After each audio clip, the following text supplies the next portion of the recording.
There are some inventions that make us say, dude, why didn't I come up with this? And then you have the next question. Why don't we have it in my hometown yet? I'm talking about things like splash-proof toilets, liquid trees, and skyscrapers with slides. Yep, they're all pretty real, and you're about to fall in love with them. Have you ever used a public bathroom in the summer in your shorts and sandals and got splashed? It happens to the best of us, so no worries. If only there was some solution to this problem. Perhaps a urinal with a small hole so no liquid goes where it shouldn't. Looks pretty yucky and painful to me.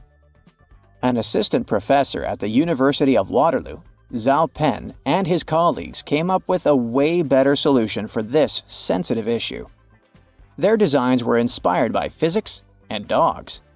When a stream of liquid moves on a solid surface at a shallow angle, the splash is reduced, and the smaller the angle, the fewer splashes you'll see. You can even minimize them to a zero. And when dogs do their business, they lift their hind legs and do it on the vertical surface of a tree or a wall. I don't know if they actually care about it, but this does reduce the splash. Good job, Pluto! The team invented several models and presented them at the American Physical Society conference, and it was a hit. The inventors say that all of the models are no splash, but their favorites are the slice of apple and the one that looks like a tall and slender J with a narrow and long opening. The new urinals aren't just super cool, but also more sustainable. You won't have to wash the floor with water, chemicals, and human energy after every use, which is a win-win. Here's another innovative public toilet idea for you, this time from Japan. They have completely transparent walls, which means, yes, you can see everything that's going on inside, from the toilet itself to the hand wash sink. It sounds pretty creepy, but the idea was actually to create a safe restroom in the park. Visitors can see if there's someone hiding inside before entering, and also check if the toilet is clean before entering. When you go inside and lock the door, the walls change color to opaque, and no one will be able to see you. They used glass covered with PDLC film to make the walls, which allowed them to go from being transparent to safely intense using electricity. Alright, now you've nearly convinced me to try one of those magical toilets. Oh, and they also double as excellent lanterns in the dark, shining bright in different colors. Bring a couple to my local park, I don't mind. Take a deep breath. If you don't like what you're breathing in, do something about it. That must have been exactly what the smart guys at the University of Belgrade, Serbia thought and invented the liquid tree. The liquid 3, not the pun and laugh a bit, consists of a glass tank filled with over 150 gallons of water, some microalgae, and a solar panel which provides electricity to a small pump. The microalgae need heating, so just in case there's no sun and the temperatures drop, the photobioreactor is also connected to the city grid. Microalgae work hard to do some photosynthesis magic and convert water and CO2 into oxygen, and then it goes into the atmosphere. The liquid tree also comes with a bench to sit on and enjoy its work. The liquid 3 needs more work than a regular tree in the park. They need to replace the water and microalgae almost completely every month and a half. And they also need to take out the biomass that is the byproduct of the process, and let's admit, nothing can replace those blooming babes in spring. If you ever find yourself casually wandering in the forests of Estonia, don't freak out if you see some giant megaphones. These wooden acoustic giants were set 3 hours away from the country's capital by interior architecture students. That's way cooler than the hamster roller coaster I once built for a science fair, I have to admit. More than half of Estonia is covered by woods, and they're pretty proud of this natural wealth. So it's not the first art project of this kind, and there was a winding, elevated pathway and a faceted woodland cabin. The idea of the megaphones is to crank up the natural sounds of a forest and also to serve as a rest spot for hikers. These wooden beauties are large enough to host several people. And hey, if you walk this far into the woodland, you'll be thankful for this. The students were given a task to invent some concepts of a forest library. They built the megaphones off-site and brought them to their permanent spots. They're set in such a way that sounds from 3 directions meet in the center and create a cool, natural surround sound effect. Have you ever helped your friends move into a new apartment in a building without an elevator? Then you're gonna love this one. Houses in Amsterdam have hooks on top. This is a medieval invention for pulling stuff up the houses. The simple tech consisting of a wheel and a rope still functions now, centuries later. Why not just use the stairs? Well, if you get inside one of those narrow Amsterdam buildings, you'll see there's hardly enough room to comfortably ascend, and you can forget about even trying to pull a table on top. Back in the medieval ages, pretty much like now, only rich people could afford housing around the canals in the best parts of the city. Those people were mostly traders and used the canals for their business. They stored goods in the same houses they lived in, and with regular floods, they had to find a way to keep the goods dry. And that's why they needed to invent something to lift furniture, goods, boxes, instruments, and food on the upper floors, and pull it in through fully open, wide windows. The lifting tech is one of the reasons the houses in Amsterdam are leaning forward. This position helped keep both the lifted stuff and the walls and windows safe during transportation. They didn't have to touch each other. The gables also assisted in the process and had to be made firm to withstand all the heavy weight. And in case you're wondering what gables are, they're sections of wall between the edges of a dual-pitched roof, typical for Amsterdam. Folks who live or work in skyscrapers have the opposite problem. Getting out of the building can take a while as you wait in line for the elevator. A slide going from the top of a skyscraper could be a solution. In 2016, they added one outside of the US Bank Tower in Los Angeles at the height of 1,000 feet. The see-through slide, made of glass just 1 inch thick, was built to withstand hurricane-force winds and earthquakes. It was built to bring tourists to the building, though not for the convenience of office workers. And then they decided it wasn't such a great idea, so the slide was removed as part of the reconstruction of the building. A Hong Kong photographer and editor who became famous online went even wilder with his imagination and designed a double-decker bus with a slide. It's not his only futuristic photography masterpiece, as he likes to play with perspective and proportions. I can totally see myself sliding away when someone asks me to pay for the ride. What's hiding inside Coca-Cola cans and regular household batteries? Why do magnets affect breakfast cereals? Do crosswalk buttons actually work, or are they just useless decorations? What does that USB symbol really mean? I'm not sure I know the answers to these and similar questions, but I'm eager to learn the truth together with you. Let's find it out. Coca-Cola cans have a secret few people know about. Here's a Coke can. Let's submerge it in a highly corrosive alkaline solution. The aluminum dissolves due to a process known as hydrolysis, and we can see a plastic liner inside the can. It's made from a polymer or epoxy resin and serves as some kind of a protective barrier between the aluminum walls of the can and the rather acidic soda. Despite a popular myth, household batteries don't actually contain liquid, and if you accidentally cut them open, no toxic liquid will spill. Most of them are dry cell batteries, which are made of electrochemical cells. Those convert chemical energy into electrical energy. Larger batteries often house numerous small cells within them, too. Even Tesla vehicle batteries consist of multiple small cells. When combined, they easily provide the necessary voltage.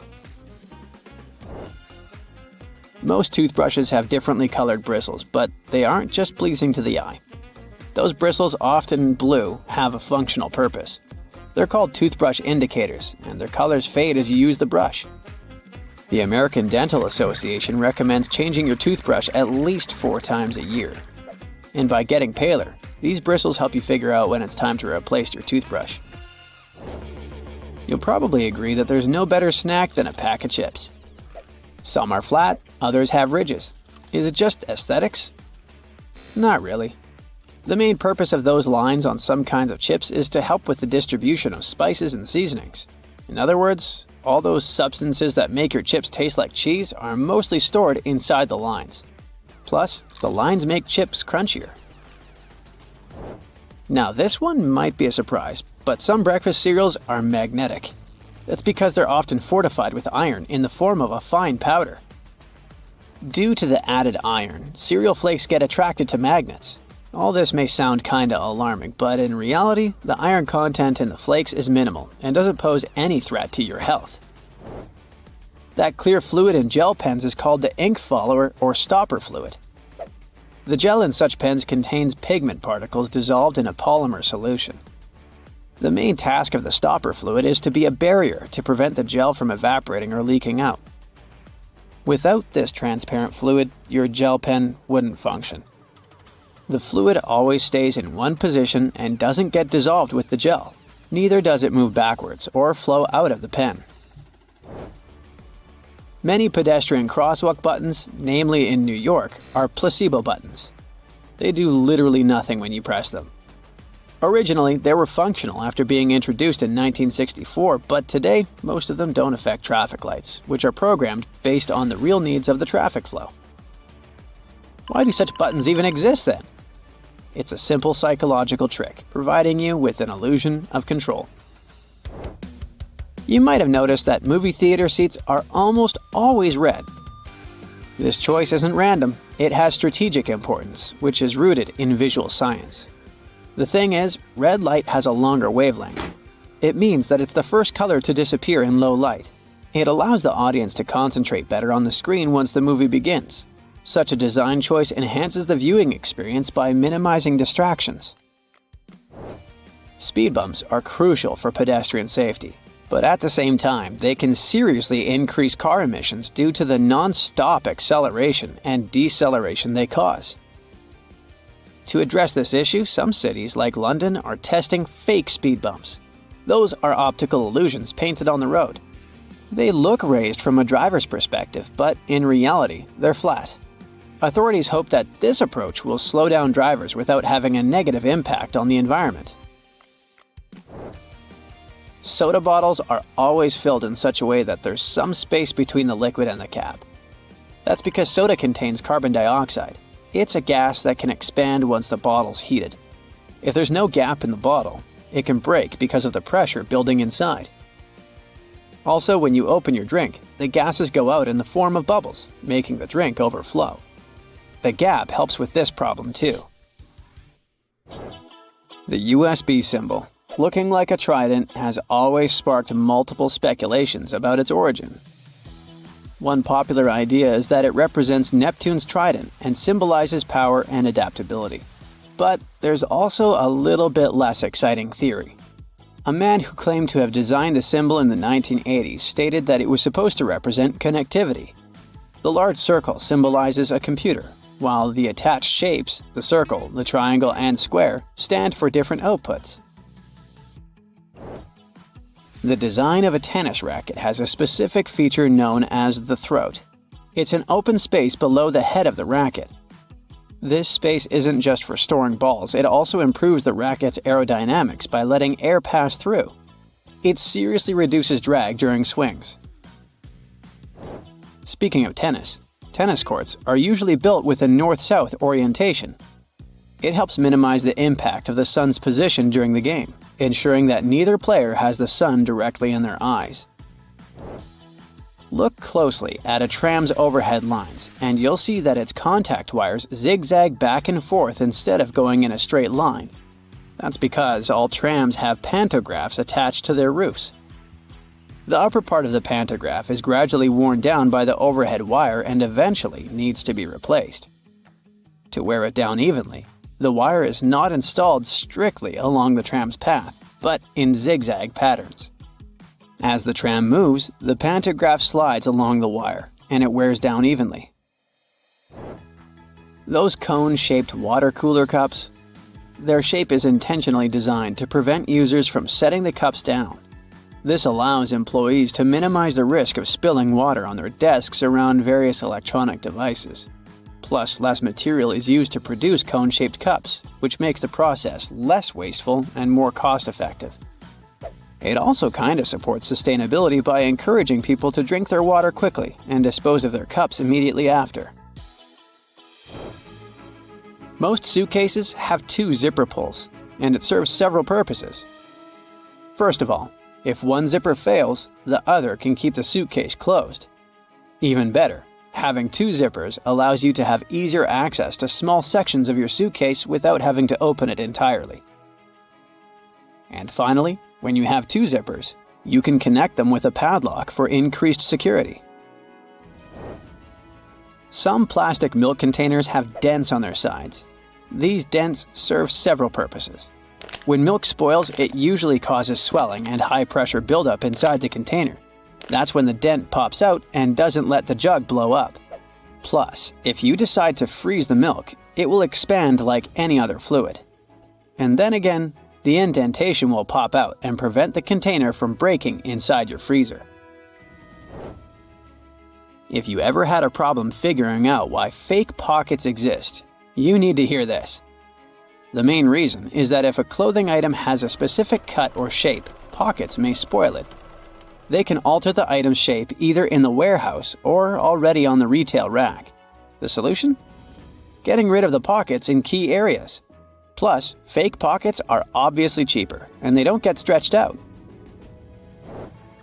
The thermos wasn't actually invented to keep your coffee warm. It was made by a Scottish scientist who wanted a safe place to keep his chemicals at a stable temperature. So, he took two bottles, put the smaller one inside the bigger bottle, and vacuumed out the air between them.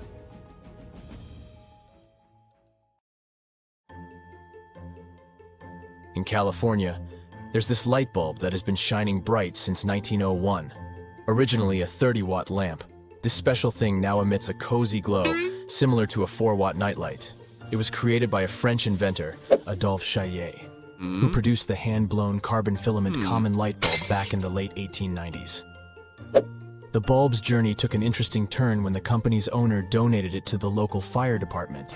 Since then, it has hardly ever been turned off, earning the well-deserved title of the world's longest-lasting light bulb.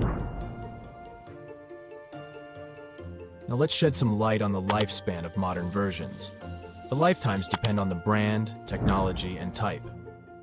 Nowadays, a new generation bulb can last beyond 20,000 hours. We went forward in technology and developed much further, but a light bulb from 2 centuries ago was more durable than the recent ones. That's kinda weird. And if you noticed, this contradiction isn't limited to light bulbs. It's like everything we buy these days tends to break down much faster than it used to. Well, that's because of something called planned obsolescence. It's when companies design products to wear out quickly or become useless in a short amount of time. The sneaky idea behind this is to make you buy new stuff or upgrades. Some countries have actually banned this practice because, it's not cool. It all started with the car industry in the United States back in 1924. This guy named Alfred P. Sloan Jr., who worked for General Motors, suggested releasing new car models every year to keep sales going. Planned obsolescence works best when a company has a bit of a monopoly or at least very few competitors. Before they implement this tactic, they need to be pretty sure that you'll come back to them for a replacement because you're loyal to their brand. They know how long the product is designed to last, but you don't. Interestingly, products tend to last longer when there's more competition in the market. For example, when Japanese cars with longer lifespans hit the American market in the 1960s and 70s, American car makers had to step up their game and make more durable cars to keep up. So, what's good and bad about planned obsolescence? Well, from the manufacturer's point of view, it's great. It helps them make money and keeps the economy rolling because people continue buying new stuff. It also pushes companies to invest in research and development, which can lead to cool innovations. But on the downside, there's a load of waste involved. We're talking tons of it. Plus, we're using up precious resources. There are different types of this notion. Systemic planned obsolescence happens when your computer or other gadgets can't handle the latest updates or connect with new accessories because the technology has changed. If it's perceived, then the perspective around the item changes. For instance, smartphone or fashion designers change the style of their products to make the older ones seem less cool. And if it's dated, then yeah, there's this secret extermination date. Some products just stop working or get turned off after a certain date, forcing you to buy a new one. Then there's legal planned obsolescence. This is when a law is passed that makes it illegal to use certain products. Some products are designed with the phrase, "no repairs allowed" in mind. Have you ever tried fixing your broken electronics? Well, some companies make it impossible by developing their products in a way that you can't open them or replace parts. Another production strategy is made to break. Some products are purposely designed to wear out quickly. Manufacturers use flimsy materials that get easily damaged or worn out. And sometimes you can't even upgrade the software on your computer or phone because it's not compatible anymore. How about those non-replaceable batteries? You know those devices that have built-in batteries you can't change? Well, after a couple of years, those batteries go down, and you're forced to buy a whole new device instead of just replacing the battery. We experience the same thing with clothes as well. Vintage pieces tend to last for decades, but if you buy a new t-shirt, even if it's from a decent brand, you get issues after a couple of years. We didn't arrive at this point in a day. A recent study made about tights revealed a new secret. It turns out that clothing brands are intentionally making women's tights that are prone to laddering, causing them to be thrown away after just 6 uses. Our grandmother's tights withstood way more wear and tear than ours. 130 million pairs of tights are sold in France alone every year. In this study, almost 2/3 of the participants indeed admitted that their tights barely made it past 6 uses. I mean, they didn't get bored of wearing them. The tights became unwearable due to their fragile nature. On average, women end up buying around 10 to 11 pairs of tights per season to keep up with the constant need for replacements. The study pointed fingers at the 2 main culprits: poor quality fabric and the use of additives that supposedly make the tights less durable. Apparently, tights manufacturers produce them more like tubes to cut costs, neglecting the natural contours of human legs. They also seem to lack the attention to detail that comes with finishing products by hand. The clothing game, in general, has seen some major transformations in recent decades. And it's all been influenced by a bunch of different factors. We're talking about technological advancements, shifts in how we shop, and changes in how clothes are made. Back in the day, clothes were generally made of natural materials like cotton, wool, and silk. They were meant to hang around in your wardrobe for ages.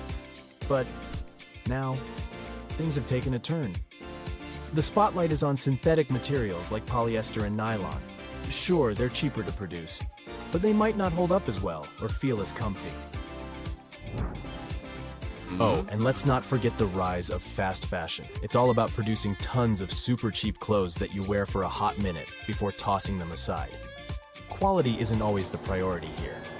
Speed and low cost are the big players in the game. But hey, don't lose hope. There's a brighter side to this story. More and more people are jumping on the sustainable and ethical fashion train. They want clothes made from eco-friendly stuff and created under fair labor conditions, and guess what? This movement is bringing quality and durability back into the spotlight. Brands are stepping up their game and making clothes that are built to last. So, yeah, the clothing world has seen some big changes. With the rise of fast fashion, we've seen a shift toward cheaper and less durable materials. But at the same time, there's a growing crowd pushing for sustainable, ethical, and high-quality fashion. It's like a fashion tug-of-war, but we'll see who wins in the end. Back to the reliability of cars nowadays. It seems like new vehicles are experiencing more breakdowns. And it's not just the typical engine and gearbox issues that some brands used to have. Nope. Now it's the climate control systems, electrics, in-car entertainment units, onboard electronics, and even power windows that are giving up in the first few years. This tech issue isn't, of course, specific to automobiles. Apple admitted to deliberately slowing down iPhones. Then there are refrigerators. They've got a compressor problem. Those last only about 1/3 to 1/4 of their previous lifespan. They also have red flags related to their doors. Instead of being screwed on tightly, they're sort of glued in place. All that pulling the door in the middle of the night when you can't sleep can lead to trouble. Over time, the doors lose their friction and start acting all wobbly. Overall, there's a bright side to this notion. Now there are products that are made to last less to help the environment. For example, seaweed bags instead of plastic bags. Fancy a cup of tea? Then dissolvable tea bags got you covered. Edible water blobs and edible spoons are next-level inventions. Numerous brands sell detergent or shampoo pods and toothpaste tablets.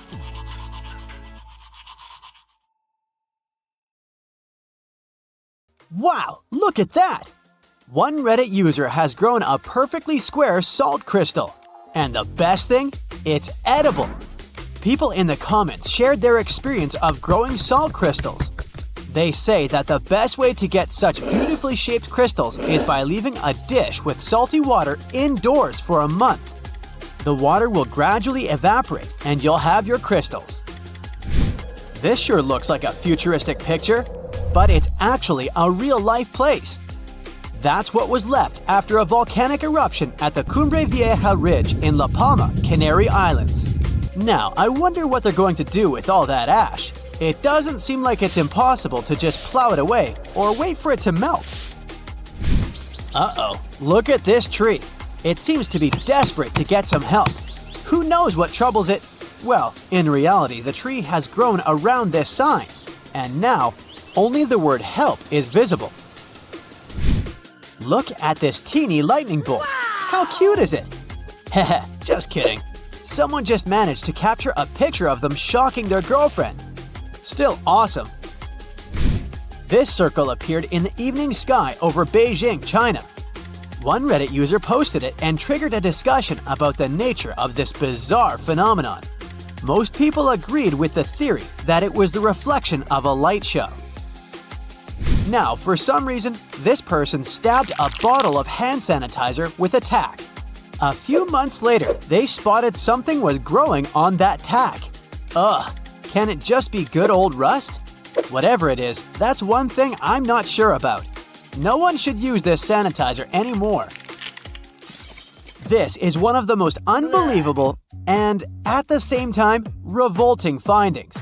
It's a snake shedding, and it comes together with the eye skin. Ew! All because snakes don't have eyelids.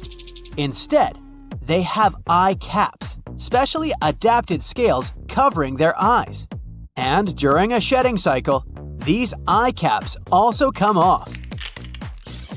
Ah, look at this beauty. Someone has grown this crystal from scrap copper and vinegar. Its scientific name is copper acetate.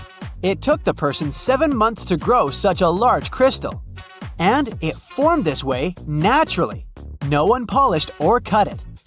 Oh, and do you see that tiny tail?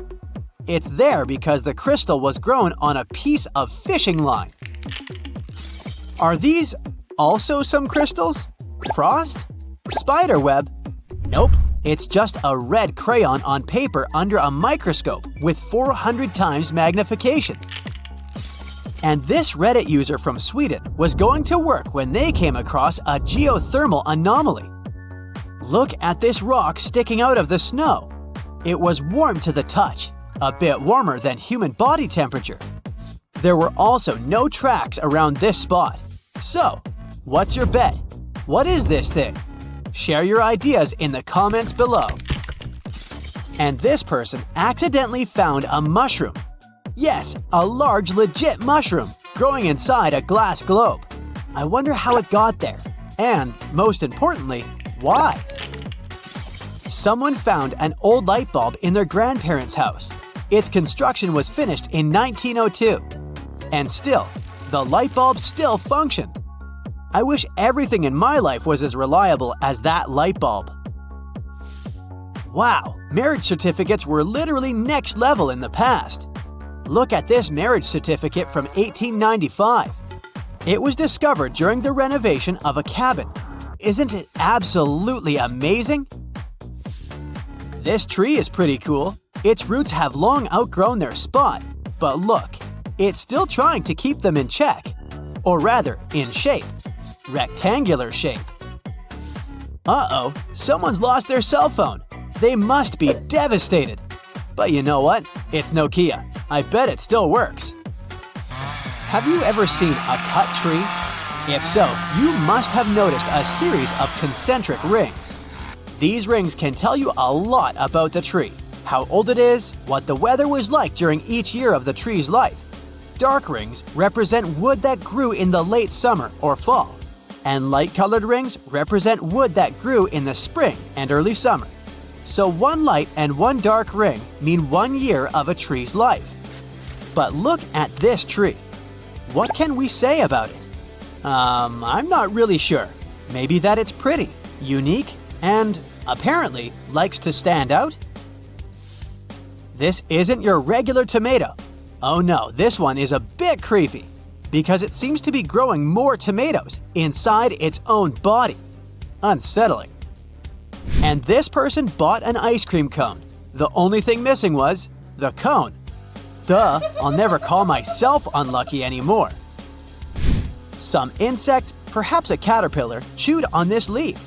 But by doing so, it created a beautiful, symmetrical design. Do you think it was an accident or a plan? Another person bought this watermelon. Little did they know that after cutting it, they would be in for a nice surprise. Because just how beautiful is that? What would you do if you found such a watermelon? Be very attentive while roaming the streets of Rome, because you can come across such an amazing piece of art. A face carved into a cut tree. And this, may I call it a monster? Because it sure looks like one. Anyway, a couple found this thing while they were hiking in a forest. I bet they were scared, at least at first. On the other hand, I have a suspicion that someone helped this tree look this terrifying. What do you think? This one looks like a hieroglyph to me. But no, if we look closer, it becomes apparent that road workers were just playing a game of tic-tac-toe. The nerve of them! Would you get scared if you found this message on a random banana in a supermarket? Duh, I've got so many questions. Who exactly is coming? Why are they coming? And many more. One Reddit user found 4 or 5 such concrete shoes scattered around their town. They got curious, but no one could tell them who had made these shoes or why they had done it. And this person was lucky, or should I say unlucky, to find a cucumber without any seeds in it. Unlike this next Reddit user, when they opened their ice cream, they found 5 sticks in it. How did they even fit? There's more wood than ice cream here. I've heard that medical students sometimes perform surgeries on grapes to acquire basic microsurgical skills. Do you think something like that could have happened to this tomato? Someone found it in their garden, and doesn't it look as if someone had already cut it apart and then stitched it back together? Now look at this piece of cheese. What does it remind you of? Come on, doesn't it look like an edible piece of marble? This truck has been parked in this spot for more than 10 years. Apparently, it was long enough for a tree to grow from behind its bumper. The next picture is really hard to explain. Has the flame just moved away from the wick? Have they had an argument? Have they broken up? This leaves me with so many questions. One family got a real wake-up call when they received this newspaper. The sofa in the advertisement was exactly the same as their own. It must be a sign. They should really consider replacing this piece of furniture. If you tend to have problems choosing between red and white grapes, why not find a branch that has both, just like this person did? In this park, someone has messed up with copy-paste. I can't find any other explanation for the bizarre positioning of these benches. Can you? Someone has taken the request, just throw down a towel and save a spot for us, a little bit too seriously. Have you ever seen such tiny bananas? Neither have I. And this little patch of cloves has chosen to grow in a bottle, because why not?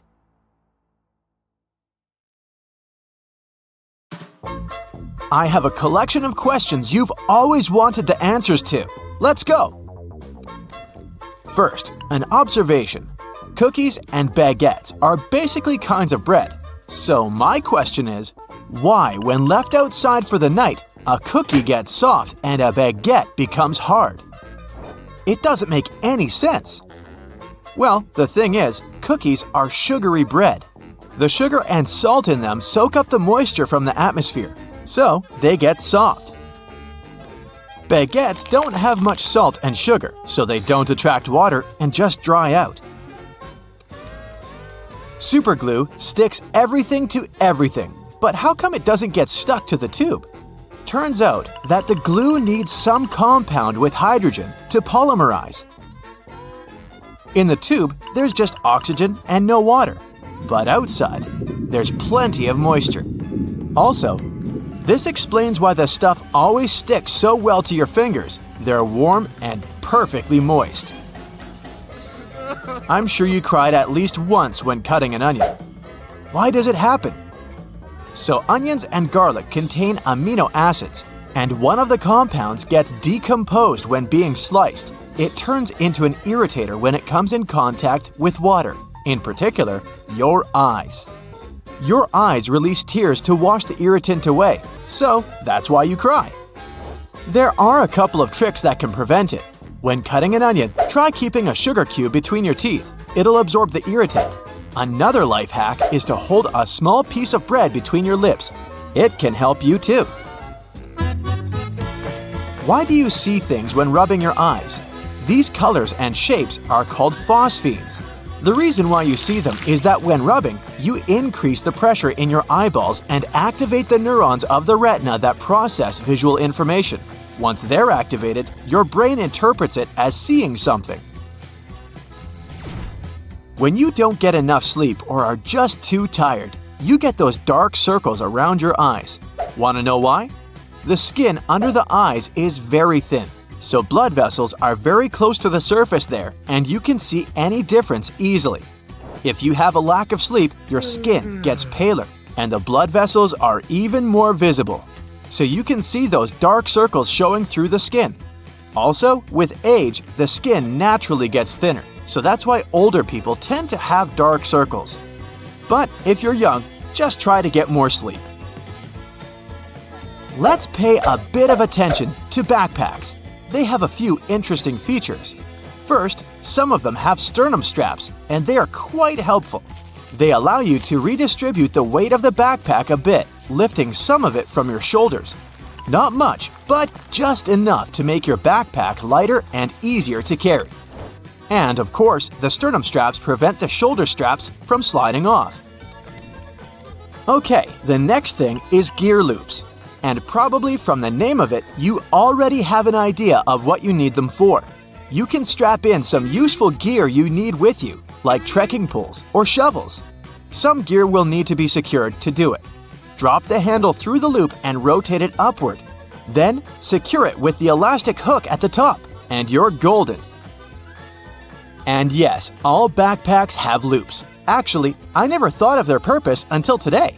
Some people say that if you slide your thumbs through them, it makes the backpack sit tighter on your back, making it more comfortable.